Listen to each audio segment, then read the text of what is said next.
అందరికీ నమస్కారం.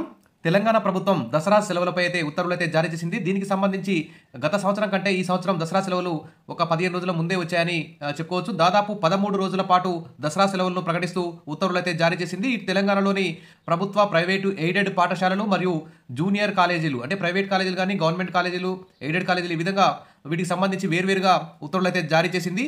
ఈ దసరా సెలవులకు సంబంధించి ఇక పూర్తి వివరాలు ఇక్కడ తెలుసుకుందాం. ఉత్తర్వులు కూడా జారీ చేసింది. ఇక్కడ చూస్తే పాఠశాలలకు సెప్టెంబర్ 21 నుంచి అక్టోబర్ 3 వరకు అంటే 13 రోజులైతే పాఠశాలలకు సెలవు అయితే ఉంది. ఇక అక్టోబర్ 2వ తేదీన దసరా పండుగ ఉంటుంది. పండుగ అయిన తర్వాత అక్టోబర్ 4వ తేదీ 2025న పాఠశాలలు అయితే తిరిగి పునఃప్రారంభమవుతాయి. అంటే సెప్టెంబర్ 21 నుంచి అక్టోబర్ 3వ తేదీ వరకు అన్ని ప్రైవేటు, ప్రభుత్వ, ఎయిడెడ్ పాఠశాలన్నిటికీ, స్కూల్స్ అన్నిటికీ కూడా 13 రోజుల పాటు సెలవు అయితే ఇచ్చారు. ఇక స్కూళ్ళన్నీ కూడా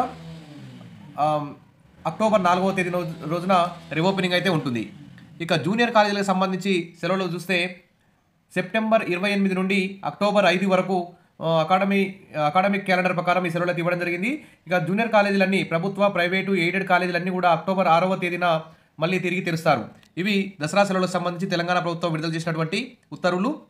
ఈ సెలవులు రాష్ట్రంలోని అన్ని ప్రభుత్వ, ప్రైవేటు పాఠశాలలు, జూనియర్ కళాశాలకు అయితే వర్తిస్తాయి. ఇక విద్యార్థులందరూ కూడా తమ యొక్క కుటుంబాలతో హ్యాపీగా దసరా పండుగని జరుపుకోవడానికైతే ఈ స్కూళ్ళకి 13 రోజుల సెలవు అయితే ఇచ్చారు. ఇదొక అప్డేట్ అని చెప్పుకోవచ్చు. ఇంకా దసరా పండుగ రోజు అందరూ కూడా దసరా పండుగని అందరూ హ్యాపీగా జరుపుకోవాలని, బతుకమ్మలో పార్టిసిపేట్ చేయాలని చెప్పేసి ప్రభుత్వం అయితే సెలవులు అయితే మంజూరు చేస్తుంది. అందరూ హ్యాపీగా జాగ్రత్తగా ఈ పండుగని సెలబ్రేట్ చేసుకోవాలని కోరుకుంటున్నాం. Wish you all the best. మరిన్ని అప్డేట్స్ కోసం మన ఛానల్ని సబ్స్క్రైబ్ చేసుకోండి. వీడియోస్ మాత్రం లైక్ చేస్తూ ఉండండి. Thank you.